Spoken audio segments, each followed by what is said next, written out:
Vivian, an orphan. 20 years ago, the Grants took me in all for today. The arranged marriage with the Fords. They wanted me to marry Eric, a rich playboy who can't seem to stay away from other women. The night before the wedding, I took off my gown and ran away without a second thought. But what I didn't expect was... Vivian, I'm right here.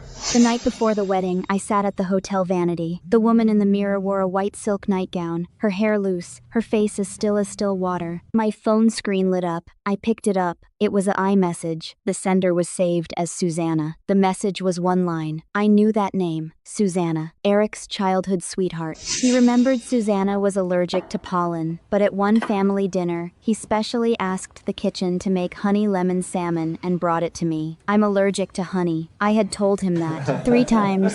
He forgot. I set the phone back on the nightstand, face down. The makeup artist smiled and left. After the door clicked shut, I sat on the edge of the bed, not turning on the lights. Neon light filtered through the curtain, splashing a blur of colors across the floor. What kept looping in my head was all those details I'd pretended not to see. I pulled out my phone again. Instead of checking his messages, I scrolled to a number I hadn't called in a long time. Alexander, Eric's older cousin. But everyone knew he was the real heir to the Ford family. I typed out a message. Alexander, come pick me up tomorrow. We're getting married. The moment I hit send, I thought maybe he wouldn't reply. 3 seconds later, my phone rang.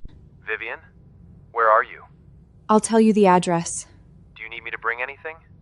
Nothing. His voice was low, with a tremor that sounded like it had been held back for way too long. My suitcase was already packed, just a few changes of clothes, and an old silver bracelet my birth mother left me. Everything else Eric had bought me, I didn't want any of it. Half an hour later, the hotel lobby's glass doors swung open, and he walked in. He stood in the middle of the lobby and looked up toward where I was. I saw his fists clenched tight. When the elevator doors opened, he was already waiting there. He saw my small suitcase, took it without a word, and grabbed my hand with the other. Is it too late to back out?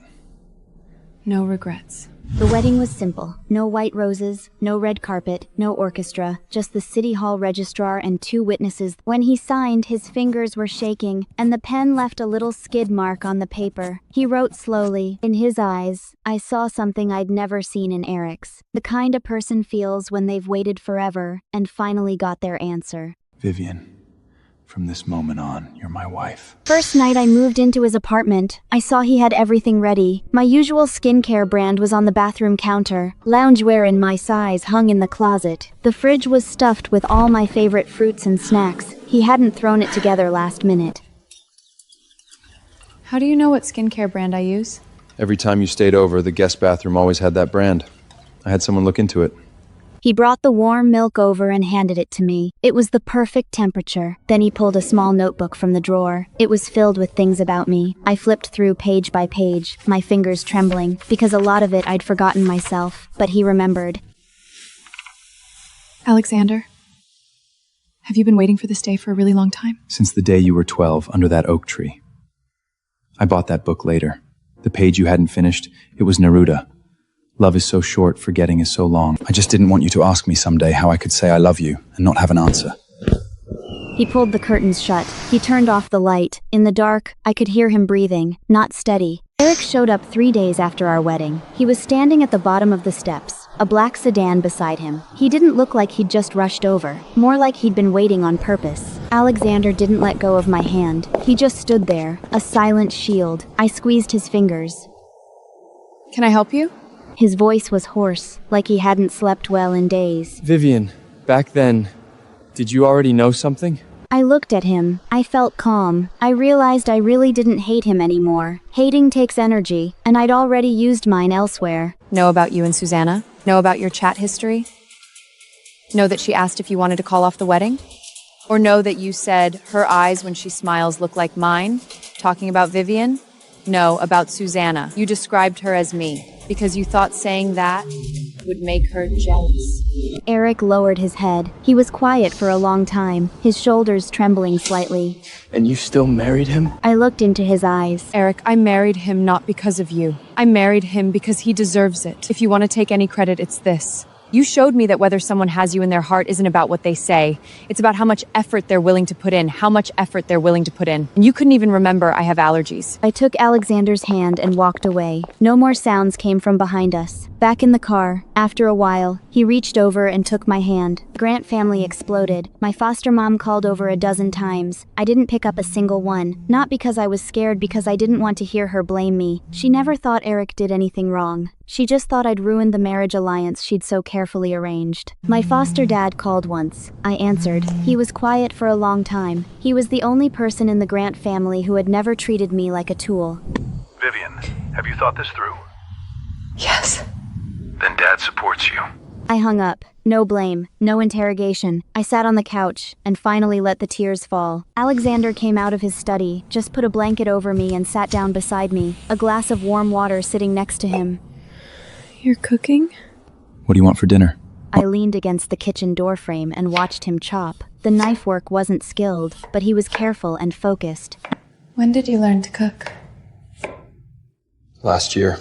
Why did you learn?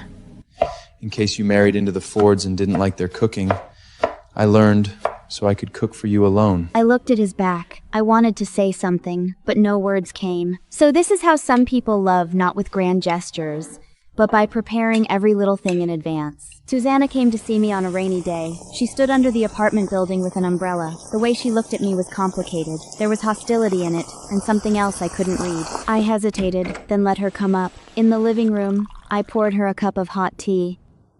Vivian, can we talk? Do you hate me?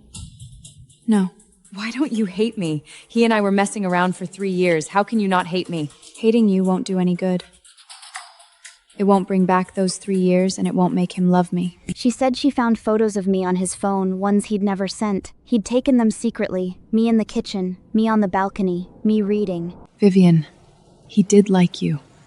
He just didn't realize it. And by the time he did, you were already gone. She lifted her head and looked me in the eyes. I looked out at the heavy rain. Susanna, did you come here to ask me to give him back to you or to fight you for him? I don't know. I just feel like the three of us, this isn't how it should be. I'm already married. Alexander and I are fine. As for Eric, that's between you and him. He was never mine to begin with. She left. The rain kept falling. She walked along the path with her umbrella, her figure looking small and thin. I stood on the balcony and watched until the rain swallowed her up. Alexander came home that evening and saw an extra cup on the coffee table. He hung his suit jacket on the rack, unbuttoned his cuffs. I noticed his hands paused for a second on the buttons. Who was here? Susanna. What did she say? I went over and sat beside him, thought for a moment, and told him everything. He didn't interrupt. He listened from start to finish, his brow furrowed the whole time. When I finished, he was quiet for a bit. And what did you tell her? He was never mine to begin with. Vivian, if one day you regret this, you can leave any time. I won't stop you. But I want you to know, I'll always be here. Waiting. I looked at him, and my heart suddenly ached. This man, he couldn't even get jealous without holding back, afraid I'd feel trapped. He'd waited 15 years. He'd finally gotten me here in front of him, and he still worried that what he gave wasn't good enough, wasn't enough. I leaned over and rested my head on his shoulder. Not leaving. Not going anywhere. Outside, the rain had stopped. The air smelled of earth and fresh grass. The Ford family patriarch's birthday, and we had to show up. He picked out a dark green evening gown for me, the exact same color as the dress I'd worn the day I sat under the oak tree. He did it on purpose. When he toasted his great-grandfather, I could feel eyes on me from every direction, curious, nosy, and some just waiting for me to fail. Eric was there too. He sat at the far end, next to Susanna. Her eyes kept darting away. The relatives' whispers were thick. These comments weren't quiet, but weren't loud either, just loud enough for me to hear. I held my tea and ignored them. Uncles, cousins, Vivian is my wife. From now on, if anyone has a problem with her, you can come to me directly. Don't gossip behind her back. That was the first time I'd seen him stand up when we got home. He seemed tired. He sat on the couch with his eyes closed. I crouched down to take off his shoes. He opened his eyes and reached out to touch my head. Sorry you had to hear all that today. I don't care. I've heard worse. I care. Anna reached out again a month later. She asked to meet at a coffee shop. When I got there, she was already sitting in the corner. In front of her was a cold Americano. She looked much more worn down than last time, wrinkled clothes, messy hair pulled back, barely any makeup. I put my bag down and sat across from her. She looked up. Her eyes were red, but she wasn't crying. Her voice was soft when she said it. Eric and I broke up. He said you've always been in his heart. When he was with me, he was thinking about you. I asked him why he chose me in the first place. He said because he thought you were too good for him, that he didn't deserve you. He was too scared to go for it. He made me his backup plan and you his regret, but in the end, he couldn't keep either. I was quiet for a long time. Vivian, I'm not here to ask for your forgiveness. I just want to tell you, you deserve someone better. And him? He doesn't deserve to even miss you. Outside the coffee shop, a couple was taking wedding photos. Susanna followed my gaze and looked for a long time. You know, I used to dream about that too. Wearing a wedding dress someday, standing beside him. Not anymore. Some dreams you hold on to for too long. It's time to wake up. Vivian, thank you for being willing to see me. She stood up and picked up her bag, and she left. Her figure disappeared around the corner, quickly swallowed up by the passing crowd. Pregnant. When I found out, it wasn't joy, it was fear, because of the fertility drugs I'd taken for Eric. The doctor said my body might not be ready. 2 lines, bright red. My hands shook. Alexander was on the phone in his study. He'd just hung up, and when he looked up and saw the test stick in my hand, he froze. He walked over and carefully took the little plastic stick from me, like he was holding something made of fragile glass. I watched his expression shift from shock to disbelief, then from disbelief to cautious hope. Really? I nodded. He suddenly crouched down, rested his forehead against my belly. In that moment, I wanted to cry not out of fear, but because he'd waited all these years. And finally, we had a child together. He hired a nutritionist, bought books, cleared a wall for fairy tales. Prenatal education, best stories and music. I can't hear yet. We'll read anyway. Every night before bed, he'd read aloud to my belly. Not parenting encyclopedias, poetry. Neruda's poems, the very same book I'd been reading under the oak tree back then. Eric found out I was pregnant. I don't know how. He drove all night from out of town and showed up at our apartment door at 4. Alexander opened the door. The 2 men stood there. His first words weren't to me, they were to Alexander. Are you for real with her? Alexander didn't answer. He just stepped aside so I could see the doorway. I came out of the bedroom in my robe and saw Eric standing in the entryway, rainwater dripping from his hair onto the floor. He set the bag on the shoe cabinet. Inside was the Swiss roll I used to love. Vivian, congratulations. But my hand was trembling. Alexander didn't stop him. Eric turned and left. His car started up downstairs, the sound fading away. Alexander closed the door, took out a piece of Swiss roll from the bag. He unwrapped it and brought it to my mouth himself. Don't go hungry. I took a bite. It tasted exactly how I remembered, soft, sweet, and tender. I finished it, and Alexander put the rest away. He paused. I'll learn how to make it. I'll make it at home for you. Cleaner than store-bought.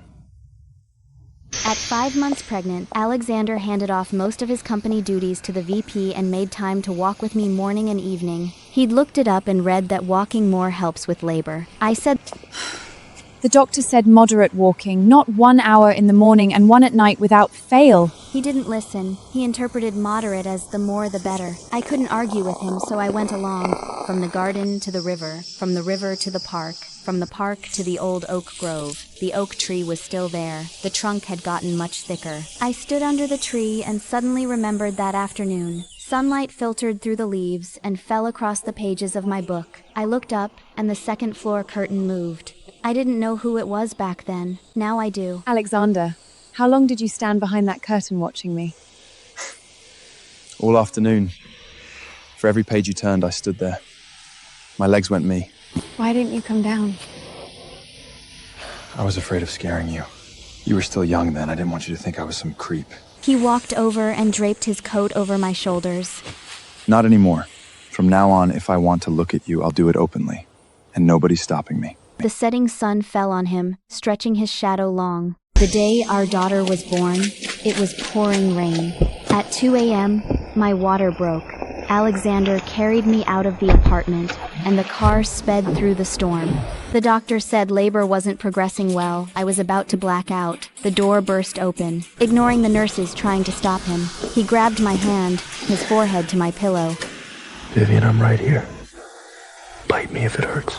I bit his hand. I don't remember how many times. His fingers bled, blood mixing with my tears and dripping onto the white sheet. Our daughter was born. Her cry was loud and strong. The nurse carried her off to be weighed. He didn't follow. He stayed crouched by the bed, burying his face in my palm. He cried silently, his shoulders shaking. Thank you, Vivian. being safe. The rain had stopped. The moon emerged from the clouds, spilling silver light across the floor. They brought our daughter back. She was tiny, wrinkled, and red. Alexander took her carefully, like he was holding the most precious treasure in the world. He looked down at her, tears still wet on his face, but the corners of his mouth were already turning up. We named our daughter Nina. I want our daughter to be beautiful and elegant, lively and lovely. On her 1-month birthday, the gifts piled up. Eric had someone deliver a pair of silver bracelets. He didn't come himself. The card read, "Wishing you health and happiness." Susanna also sent a gift, a set of handmade baby clothes. The stitching wasn't exquisite, but every stitch was tight and solid. She included a card. I didn't write back. I didn't know what to say. Between us, it wasn't really about forgiveness. We each chose our own path. My foster mother came to see the baby, bringing a ton of stuffed little outfits. She held Nina, her eyes red. This child looks just like you when you were little.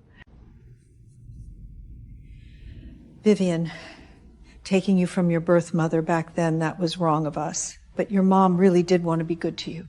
I looked at her. She'd gotten old gray hair, fine wrinkles. Mom, let's not talk about the past. You'll always be the baby's grandmother. Spreading from the corners of her eyes, she cried. I cried too. Tears fell onto the baby's blanket, making small dark spots. Daughter learned to roll over. I was in the kitchen making soup. Alexander was in the study on a video call. She'd rolled from the middle of the bed to the very edge, almost fell off. I broke out in a cold sweat and scooped her up fast. What happened? She rolled over. He looked at the edge of the bed, then at the baby in my arms. She was chewing on her own hand, completely oblivious to what her parents had just been through. Nina, Daddy doesn't like surprises, especially this kind. Next time you want to roll over, give us a heads whine. She rolled her eyes at him and went back to chewing her hand. I laughed and handed her to him. Hold her for a bit. The soup's almost done. He took her like she was a ticking time bomb, his expression tense. She squirmed in his arms. He fumbled, afraid to hold too tight, but also afraid she'd fall. The pot in the kitchen was bubbling away. He looked at her. She looked at him. Sunlight streamed through the window, warm. Say Dada. Eric and Susanna's situation made the news. Someone leaked that Susanna had given Eric a child while her previous relationship wasn't even properly over. DNA report showed the daughter wasn't Eric's. The media went wild. He sent a cease and desist letter and sued Susanna for marriage fraud. Both families were in damage control mode. Alexander was afraid I'd get caught in the crossfire, so he cut the home internet. Bored, I flipped through old photo albums. A family portrait with the Grants. I had 2 little pigtails, my foster mother holding me, clutching her shirt with a tight grip. She looked down at me, her eyes full of affection. Was that affection real or fake? Later, when she married me off to Eric, she wore the same expression. I closed the album. Alexander walked in with a bowl of cream of mushroom soup. She took the soup. Stop looking at that.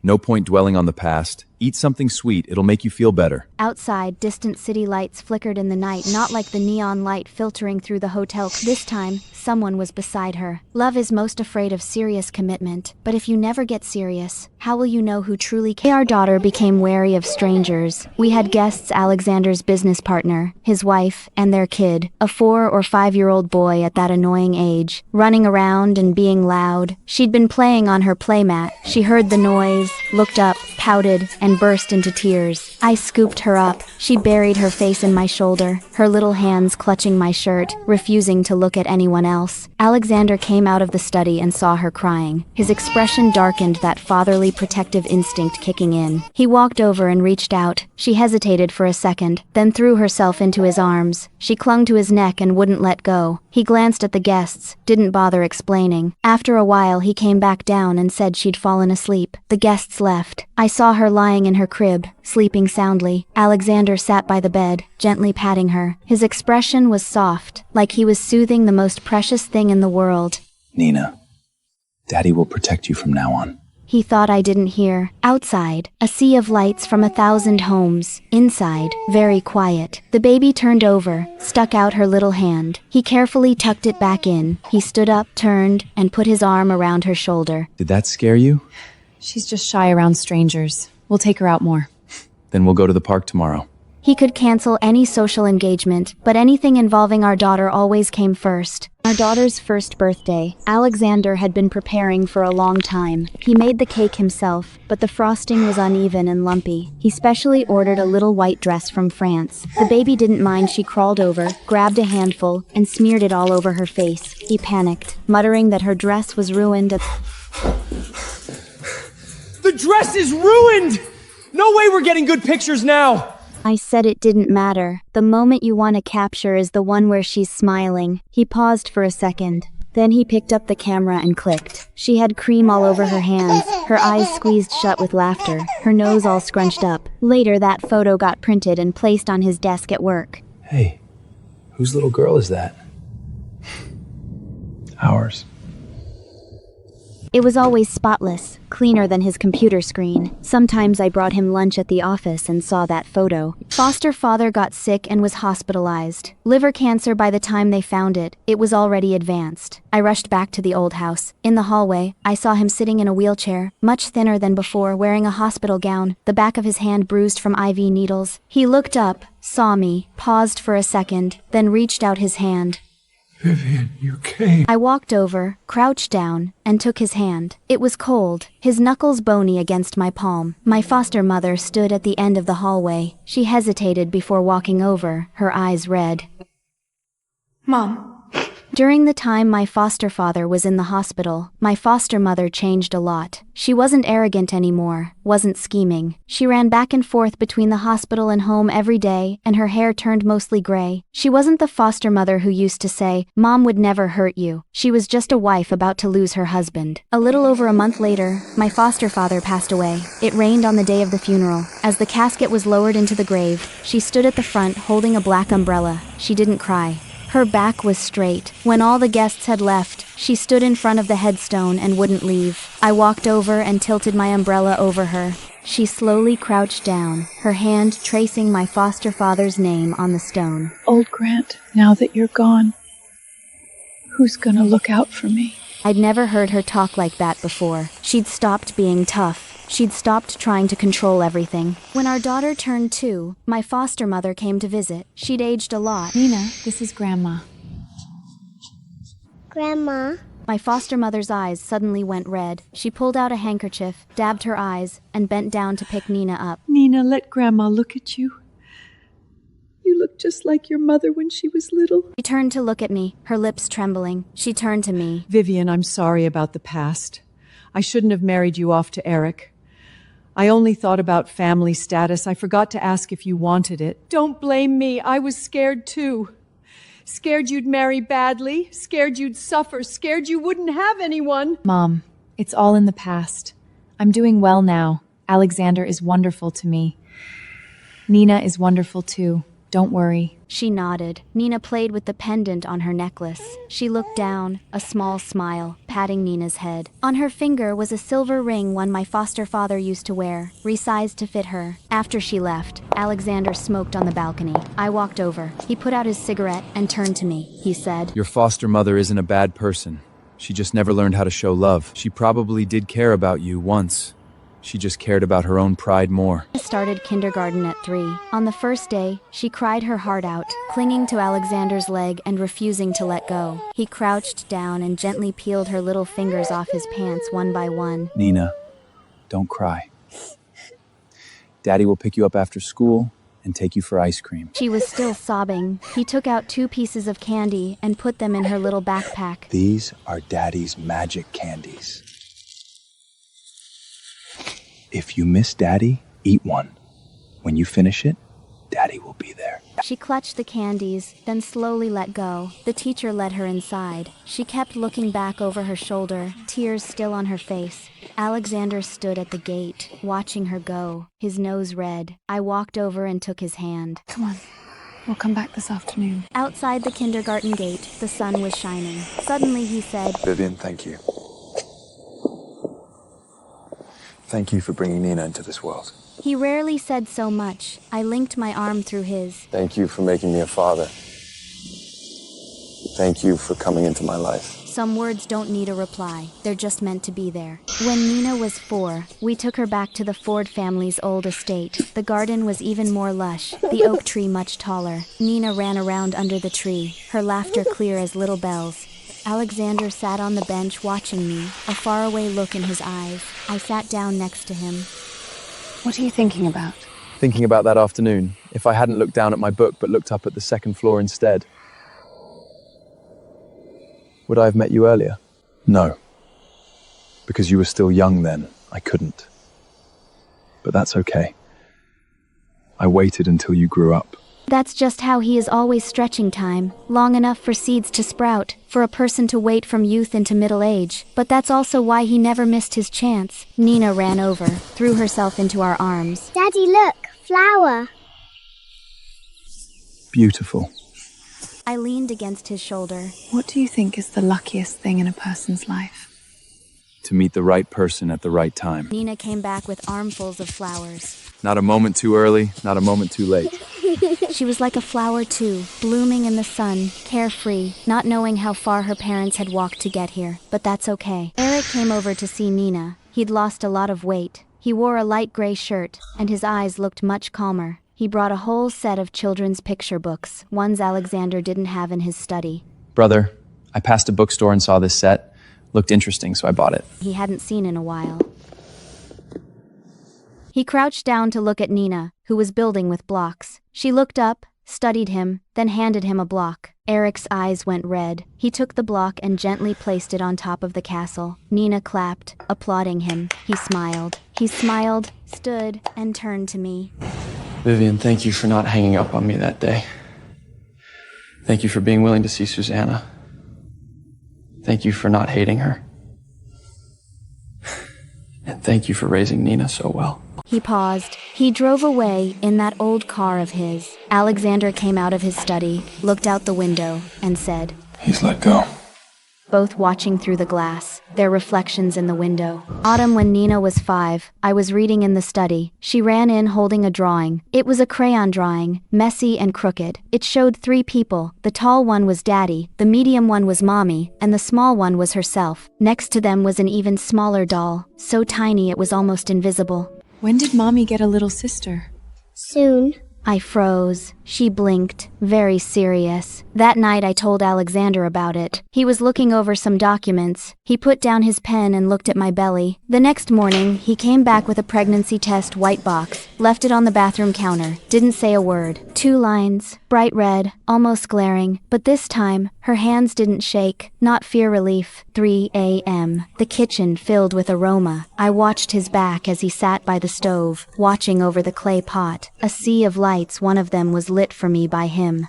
When Nina was 6, my foster mother fell and broke her leg. I went to see her. She was staring blankly at her phone. She had gotten so old she didn't even know how to make a phone call anymore. I taught her to dial. She learned very slowly, couldn't remember, kept pressing the wrong buttons, sweating with frustration. No rush. Take your time. She lowered her head. Vivian, was I too hard on you back then? I thought about it for a long time. You weren't hard on me.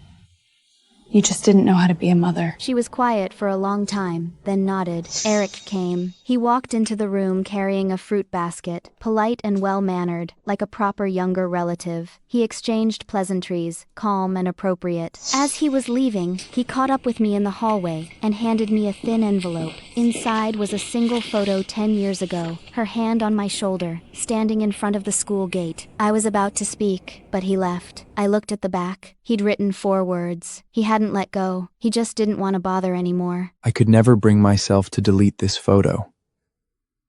Today, I'm giving it back to you. Alexander got out of the car and came over to me. He took the photo, glanced at it, and handed it back. Keep it. That was your youth, too.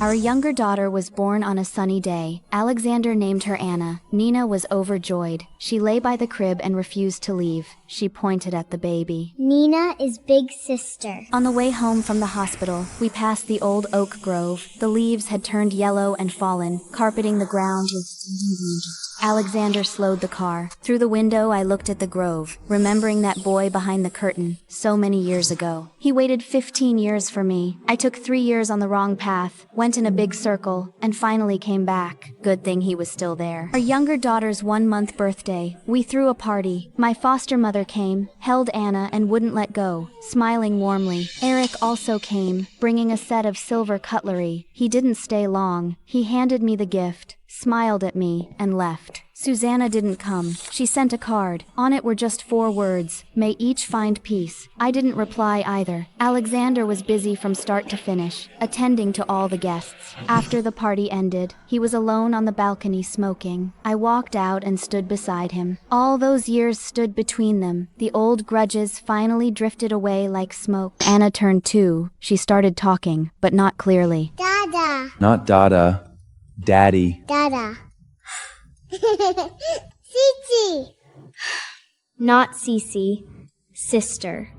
Cici. Alexander corrected her countless times. She still couldn't get it right. Nina was fiercely protective of Anna. Anytime Anna fell, Nina got more worried than anyone. Nina protects Anna. I hope the sisters will always be this close. Anna looks the most like you. Her eyes, her nose, even the way she pows when she's upset. What about Nina? Nina is like you when you were young. Gentle and quiet. Anna is like you too. Lively. They both look like you. They both have the most beautiful parts of you. Anna looks the most like you. Her eyes, her nose, even the way she pows when she's upset. One autumn evening, the girls were playing. Alexander came out holding an old poetry book, that same one from back then. He sat down across from me, opened the yellowed pages, and found it. Love is so short. Forgetting is so long. He read it aloud, his voice soft. For you. I should have given it to you many years ago. I never found the right moment. It's not too late now, is it? He handed me the book. I took the book. On the title page was his handwriting, not beautiful, but every character was written with care. I read his words.